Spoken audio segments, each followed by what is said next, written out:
If you like these videos, please check out my full course at www.lsat.totaltestprep.net with tons of clearly explained actual LSAT questions written by someone who's mastered test and helped others master it, and an evaluation period where you only pay if you want to continue. Okay, so in this video, we're going to cover the basic sequential games. So, what are the basic aspects of sequential games? Now, the sequential games are going to require you to place the movable elements in a line, in a sequence. That's why they're sequential games.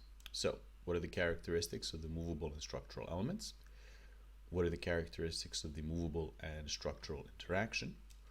What are the characteristics of the rules? And what are the important variations? Are there any? Okay, so let's take a look at the basic sequential games. So in terms of the movable and structural information, let's take a look first over what we have in the diagram on the right. So we see it's the basic game we've been working with up to this point, that runners A, B, C, D, and E win places 1, 2, 3, 4, 5 in a race, not necessarily in that order. So that's our scenario. We've got the runners and the places. We have the rules underneath. B finishes before A, and we've actually diagrammed that. As you can see here, we have the diagram B dash A, and then C and D cannot go in third place, so we put that over here. Okay, so let's give some information about this basic structural information. So we've got one movable set and one sequential structural set. So that's in a basic sequential game.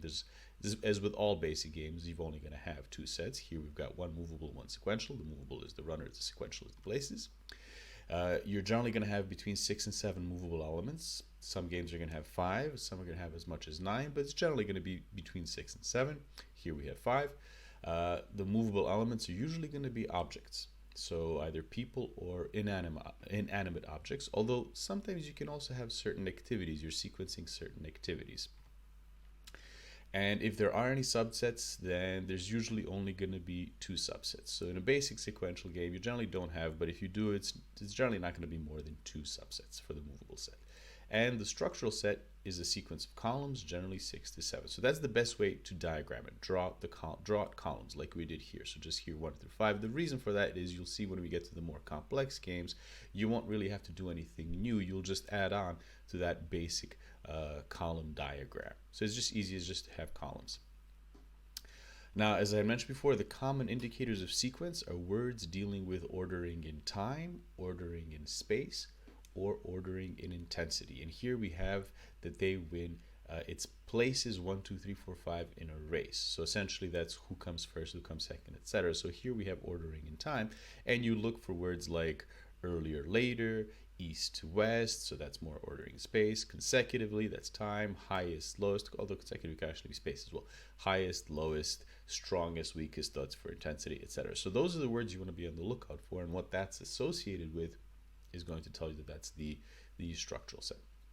Okay, so these are the basic aspects with respect to a basic sequential game, with respect to the fundamental information you'll find with the movable and the structural sets.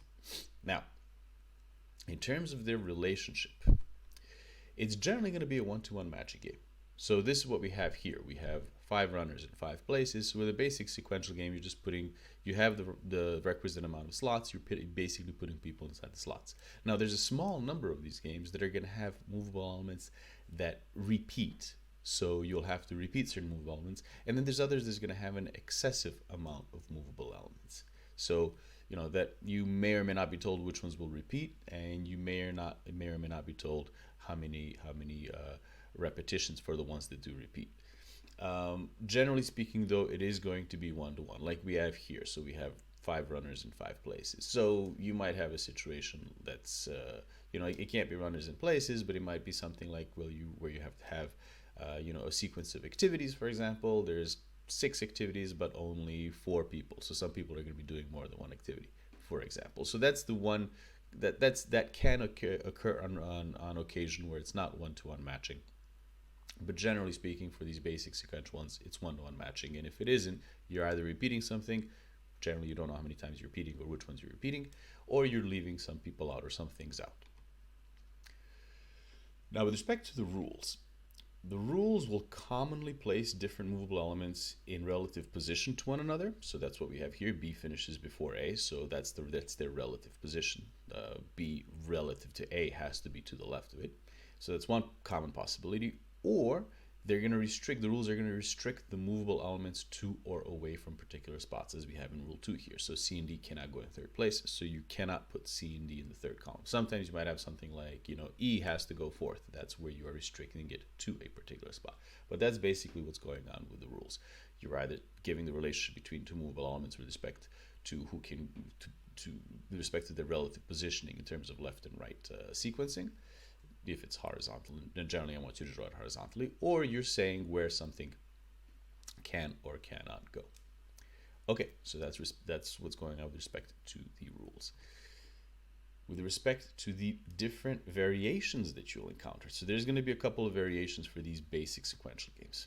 So an important variation is pure sequencing, and that's where the rules are best diagrammed as a branching tree structure. So that essentially means that the rules, well, all of the rules, or almost all of the rules, are going to deal with a relative position between two or more movable elements, and then the different rules will reference the same movable element. So we actually don't have that here. We'll do that in the exercises, but it's a situation where, for example, all of the rules will be like the first rule that we have here. B finishes before A, and then we have B finishes before C, and C finishes before D. So the rules will have overlap. The two rules are going to talk about the same element, and so when you draw the rules out, you'll simply be adding dashes to the rules that you've already given. Like I said, we'll do this in an exercise, so you'll see what I mean. But the point is, you'll end up with a branching structure, and that allows you to, that'll give you more information. And that's because if you diagram the rules as that branching structure, it makes those implied relationships. So for example, let's say B finishes before A, and then there's another rule that says A finishes before C. Then you'll have a rule that's, we don't have it drawn here, but it will be B dash A, and then A dash C, and then you would know that B would be before that C that you would draw it. So it would make that, if you draw the branching structure, if you add everything into what you already have, as opposed to drawing separate rules for each of the separate symbols for each of the rules, you'll see those implied relationships more obviously. So that's why I would want you to do that. So that is one common variation that you'll encounter, which I call the pure sequencing, and that's simply where all of the rules are of that nature, or almost all the rules. Another less common variations include circular and spatial games. So what do I mean by that? Well, circular games are ones where the sequence is in a circle. You're essentially, so might be people seated around a circular table, for example, and so people are to the left and right of one another, but that sequence loops back on itself. It's a circle, and the quickest way of diagramming that is by drawing the intersecting lines like spokes in a bicycle wheel. It's just a quick way of doing it. So once again, these are not very common. This is a fairly uncommon variation. It has appeared a couple of times. We might go over. We'll do something like that in the exercises, but it's not a very common variation. And really, the only thing is you have to make sure to draw a circle. But the quickest way to do that is just to draw intersecting lines. You'll also have spatial games, and spatial games actually give you a diagram of the structure in the actual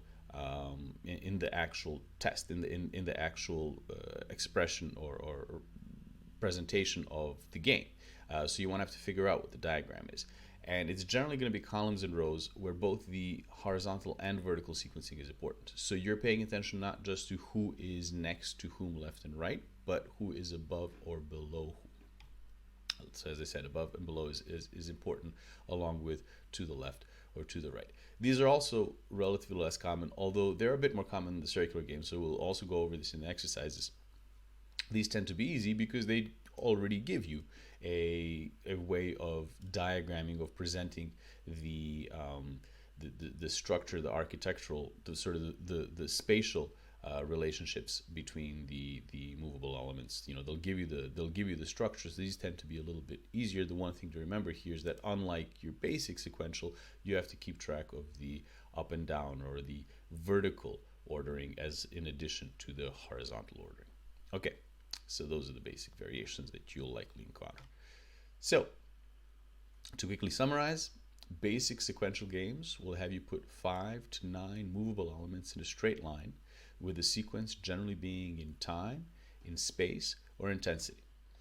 Sequence is generally 1-to-1, with a minority of games having a mismatch where there is a repetition, determined or indeterminate, meaning you know which letters you're repeating, which movable elements you're repeating, and how many of them, or you don't know which ones, or you don't know, if you do know which ones, you don't know how many times you're repeating them. Or excess. Excess just means that there's more movable than structural, so you're leaving some out. The rules arrange the movable elements before, after one another, or in relation to the structure. And an important variation is pure sequencing, the one with the rules all having the overlap, although there are the less common variations, circular and spatial, as well.